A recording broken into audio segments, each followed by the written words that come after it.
lagi barengan gua Vivit sebagai host kalian di Crypto News Indonesia, di sebuah channel di mana kalian bisa mendapatkan update seputar dunia cryptocurrency dan juga blockchain industri. Bitcoin lagi-lagi diuji.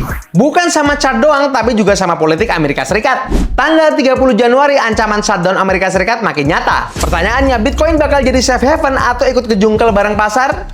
Yuk kita bahas.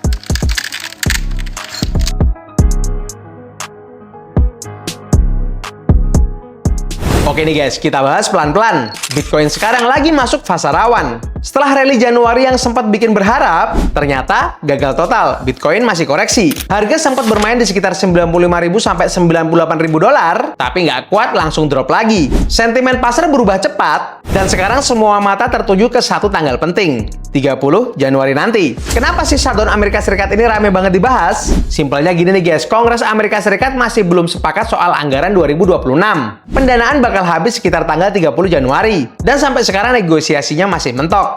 Masalah paling ribet ada di pendanaan Departemen Keamanan Dalam Negeri. Kalau nggak ada kesepakatan, beberapa lembaga pemerintah bakal langsung tutup. Nah, pasar nganggap ini bukan isu kecil, tapi event makro yang bisa nentuin arah market. Nah, sekarang pertanyaan penting, apakah Bitcoin biasanya naik pas shutdown? Dari 4 shutdown terakhir di Amerika Serikat, Bitcoin malah turun di 3 kejadian. Cuma satu yang naik, itu pun tahun 2018. Dan naiknya bukan karena shutdown, tapi cuma pantulan teknikal karena oversold. Kesimpulannya jelas, shutdown itu bukan pemicu bull run. Bitcoin biasanya cuma ngikutin tren yang sudah ada, bukan membalikan keadaan. Bukan cuma politik, dari sisi on-chain juga sudah mulai kelihatan tekanan. Data dari CryptoQuant nunjukin, beberapa miner besar di Amerika Serikat, kayak Marathon, Riot, CleanSpark, sampai Iron, produksinya turun drastis teman-teman. Penyebabnya badai musim dingin bikin listrik padam di beberapa wilayah. Memang sih produksi turun bisa ngurangin suplai jual, di sisi lain ini tanda kalau miner ini lagi tertekan dari sisi operasional. Dan sejarahnya penurunan suplai dari miner doang nggak cukup buat lawan tekanan makro kalau demand-nya lemah.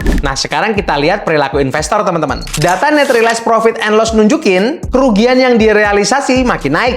Apa artinya? Banyak holder milih cut loss atau keluar lebih cepat, bukan nunggu harganya naik. Ini biasanya terjadi di fase distribusi akhir, pengurangan resiko bukan fase akumulasi serius. Nah, kalau ada berita makro negatif, pasar kayak gini biasanya lebih gampang panik ke bawah daripada ngepam ke atas ya teman-teman. Kalau shutdown benar-benar kejadian di tanggal 30 Januari, Bitcoin kemungkinan besar akan diperlakukan sebagai aset berisiko. Nah, skenario paling masuk akal, volatilitas naik, harga cenderung ke bawah, potensi tes ulang low Januari. Kalaupun mantul, kemungkinan cuma rebound teknikal. Pendek dan gampang dipatahkan kalau likuiditas global nggak membaik.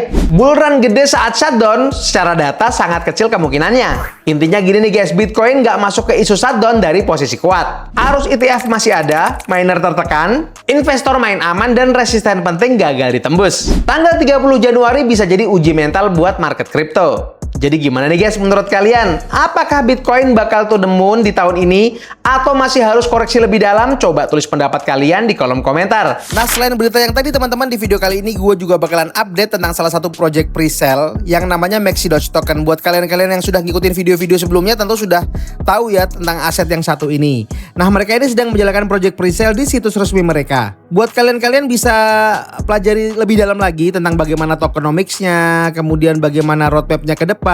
Nah, mereka ini juga punya project staking nih teman-teman, dengan estimasi reward yang puluhan %. Selain itu, Maxi Doge ini juga sudah diaudit dengan 2 platform audit. Yang pertama dari CoinSect dan yang kedua dari Solid Proof. Nah, kalian bisa baca-baca sendiri tentang auditnya untuk melihat bagaimana tingkat resiko dari aset yang satu ini, dan juga bisa melihat bagaimana tingkat keseriusan dari developernya terhadap aset yang satu ini teman-teman. Nah, kalau kalian sudah punya conviction ataupun keyakinan terhadap Maxi Doge ini, kalian bisa langsung cek ke beranda terdepan mereka, di mana mereka ini sedang menjalankan project presale. Saat video ini dibuat, project presale mereka ini sudah berhasil mengumpulkan dana presale 4,5 juta dolar lebih nih teman-teman. Sudah jutaan dolar ya teman-teman ya. Project presale-nya ini bisa dibeli dengan kartu kredit dan juga bisa dibeli dengan kripto. Kalian tinggal klik aja buy with crypto. Kemudian kalian bisa menghubungkan Base Wallet kalau kalian punya Base Wallet. Kemudian ada Wallet Connect, biasanya ini dengan wallet yang kalian miliki gitu ya. Kemudian MetaMask dan juga dengan Coinbase Wallet. Nah, tapi penting untuk diingat ya teman-teman, bahwa konten ini bukan ajakan untuk membeli ataupun menjual aset kripto apapun. Ini hanya sebagai referensi dan juga informasi buat kalian semua. Dan jangan lupa juga kalau kalian sudah mendapatkan profit, kalian wajib untuk lakukan take profit. Kalian bisa mengambil modal kalian dan let the profit run, atau kalian bisa mengambil keseluruhan dana kalian dan pindah ke narasi atau ke project-project kripto yang lain. Tapi jangan lupa teman-teman untuk selalu manage keuangan kalian dengan baik, karena kendali keuangan tetap ada di tangan kalian. Jangan lupa juga untuk selalu lakukan your atau do your own research, karena kalian wajib untuk meresearch, meneliti, dan menganalisa setiap proyek-proyek kripto ataupun aset-aset kripto yang bakal kalian beli, kalian ikuti, atau mungkin kalian investasikan. Kalau kalian suka dengan video kali ini, kalian boleh like, komen, dan juga subscribe. Jangan lupa untuk share ke teman-teman kalian. Sampai jumpa di video-video selanjutnya. Dadah!